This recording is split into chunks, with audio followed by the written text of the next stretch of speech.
Joko Anwar sebenarnya jangan bikin film horor lagi. Anda nggak usah bikin film horor lagi. Gila, statement yang sangat menantang, Bung. Kita sudah terlalu banyak nonton film horor Anda.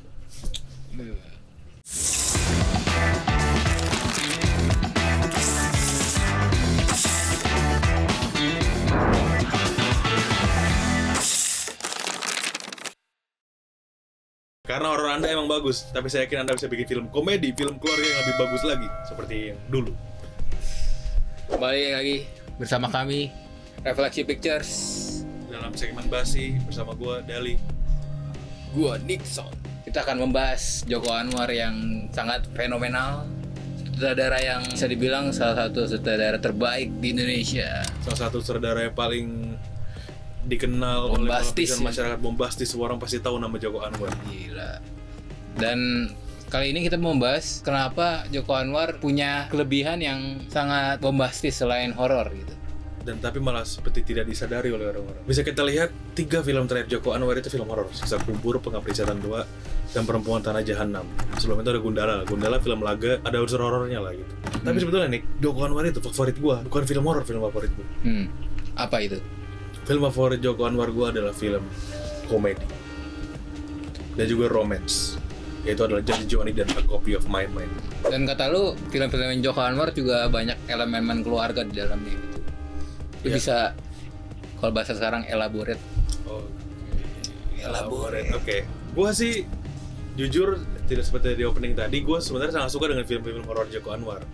Gue menikmati, gue bahkan menjadikan Joko Anwar itu role model gue sampai sekarang gitu. Tapi kalau kalian lihat di film-film horor Joko Anwar itu sebenarnya ada pola yang cukup berurut dan sebenarnya tidak kita sadari lebih di well crafted dibanding horornya sendiri, yaitu adalah elemen keluarga. Elemen keluarga ini menjadi suatu tanda tanya dan suatu menjadi perdebatan yang tidak habis-habis dari film Joko Anwar. Misalnya kayak di Kala, ya sebetulnya film ini film neo-noir, film kriminal, meski ada bumbu-bumbu horor sama mistikanya juga. Tapi film ini didriven sama karakternya menarik lah gitu. Nah, karakter utamanya di Kala itu Janus. Dia itu adalah seorang detektif gitu.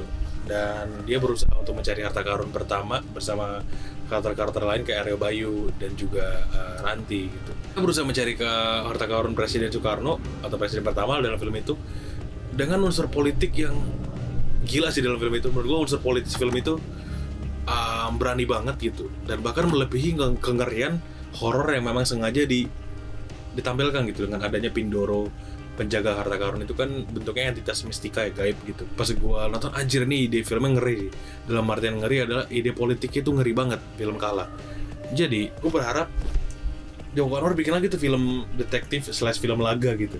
Ya terakhir kita lihat di Gundala sih emang, cuman we want more. Dan lu ada contoh-contoh lain nggak selain Kala gitu? Mungkin kayak Pintu Terlarang gitu. Pintu Terlarang gimana tuh? Pintu Terlarang itu kan basically tentang seorang pematung yang terobsesi, atau bukan terobsesi ya, si pematung ini bikin patung ibu hamil lah. Tapi ya ada plot twist tanpa spoiler. Pokoknya patung ini ternyata ada keresahannya sendiri nih sama tokoh utama.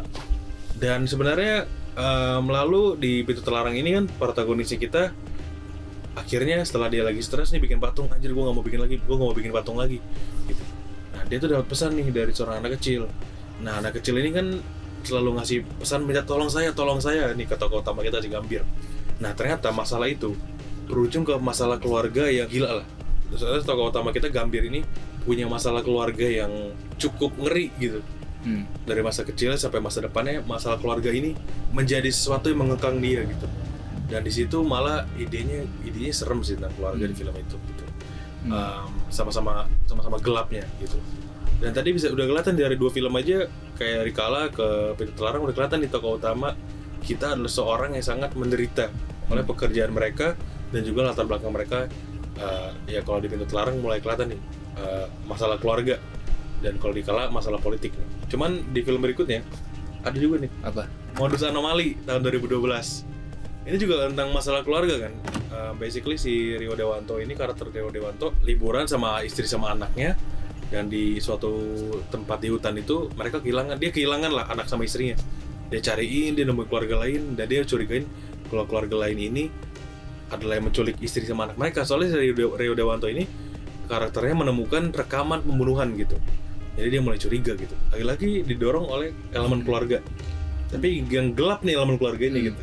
Jadi kengerian itu cuma bungkus-bungkusnya aja ya? Kengeriannya bisa dibilang ide utama atau senjata utamanya memang. Cuman kalau kita kuliti lebih dalam lagi, ya masalah keluarga ini menjadi ide pokoknya gitu. Film Joko Anwar tuh mostly secara majority it's always about family menurut gue. Tentang berdasarkan masalah keluarga, gimana pun itu, dari Pintu Terlarang, masalah keluarga yang aneh banget nih. Terus ada di Padus Anomali, kehilangan keluarga. Dan setelah itu bahkan masih dilanjutkan lagi nih di film Pengabdi Setan tahun 2017. Kita semua tahu soal film ini gitu. Dan bisa disebutkan bahwa tokoh utamanya itu satu keluarga itu kan. Satu keluarga yang menderita karena satu masalah yang aneh, satu masalah keluarga yang aneh. Lu tahu nggak masalah keluarganya apa? Ibu mereka sudah dikubur, bisa bangkit lagi dari dalam kubur. Anjir. Karena ibunya diduga seorang pengabdi setan. Ini kan masalah keluarga yang aneh dong. Dan menurut gue kayak lagi-lagi tentang keluarga nih gue lihat itu. Dan bahkan gara-gara di Pengabdi Setan ini terlalu jelas gitu masalah keluarganya. Karena ibu mereka yang bangkit ini, ya mereka sebagai keluarga membicarakan soal-soal tentang pengorbanan keluarga, soal saling sayang, hingga mempertanyakan makna keluarga sendiri. Kalau yang udah nonton pasti ngerti tuh apa adegan di mana mereka mempertanyakan makna keluarga. Jadi Pengabdi Setan tentang keluarga, elemen keluarga itu kenceng banget lah. Malah horornya itu sebatas horor kalau menurut gue Pengabdi Setan. Horornya itu sebatas ya ada kejutan, ada hantu, ada ini muncul itu. Cuman masalah inti keluarganya ini menurut gue yang membuat film itu bermakna gitu. Lanjut lagi. Berarti keluarga itu sebagai hal yang penting dan spesial bagi Joko Anwar. Mungkin itu penting bagi dia. Makanya di film-filmnya banyak tentang kekeluargaan gitu. Mungkin ya. Dan emang sebenarnya punya rasa humor yang tinggi sebenarnya. Joko Anwar. Iya. Tes humor yang sebenarnya bagus gitu. Humornya emang lucu-lucu sih. Iya. Cuma lanjut dulu mengenai keluarga ini. Lu ada film lagi nih? Apa lagi? Di Perempuan Tanah Jahanam. Film 2019. Di Perempuan Tanah Jahanam itu kan basically ada tokoh namanya Maya. Dia bekerja sebagai penjaga tol lah. Hingga akhirnya dia kemudian tahu kalau dia punya warisan keluarga di suatu desa namanya Ardusari. Saat dia pulang, ternyata dia menemukan desa itu desa yang fucked up. dia menemukan desa-desa yang serem, desa yang punya politik yang aneh, desa yang punya tradisi-tradisi yang gak masuk akal. Lagi-lagi desa ini juga dimiliki oleh satu keluarga yang punya kekuatan, yang menyalahgunakanlah kekuatannya. Dan sebenarnya emang ini juga ini jadi bincangan netizen sini. Joko Anwar tuh diduga selalu membuat tokoh ibu, figur sosok ibu lah, sebagai seorang yang bermasalah gitu. Kayak antara dia jadi setannya, kalau nggak jadi sumber masalah. Dia itu selalu ditemukan sih sebenarnya dalam film-film Joko Anwar polanya itu. Cuman ya gitu kita bahas di lain kesempatan karena gue nggak bisa meyakinkan sesuatu dari sana karena itu teori doang, dugaan gitu. Jadi di Perempuan Tanah Jahanam juga didorong oleh masalah keluarga gitu, warisan keluarga. Hingga ya di Pengabdi Setan 2 jelas masalah keluarga itu berlanjut dari film Pengabdi Setan 1. Bahkan kalau kalian nonton Siksa Kubur tanpa spoiler ya, itu juga tentang keluarga gitu. Siksa Kubur itu it's all about keluarga gitu. Masalah yang ada tuh karena keluarga gitu. Jadi unsur keluarga ini apa ya di film Joko Anwar? Something ciri khas menurut gue. Bahkan nggak hanya dalam filmnya gitu. Bisa dibilang sengaja juga menurut gue. Ada bumbu-bumbu keluarga. Pasti sih. Menurut gue Joko Anwar pasti punya ide pokok atau kekerasan sendiri soal keluarga. Ya akhirnya pandangan dia soal keluarga ini ya dimasukin dalam film-filmnya gitu. Nah, Joko Anwar pernah bilang tuh kalau di setiap film pandangan dia tuh selalu berbeda. Jadi ya pandangan dia soal keluarga ini banyak. Bahkan nggak hanya berhenti di ini sih, di filmnya. Joko Anwar ini kan sebagai seorang sutradara yang hobi nulis buat film lain, sutradara lain lah. Nah, bahkan di Orang Kaya Baru itu juga tentang keluarga, di Ratu Ilmu Hitam tentang keluarga juga.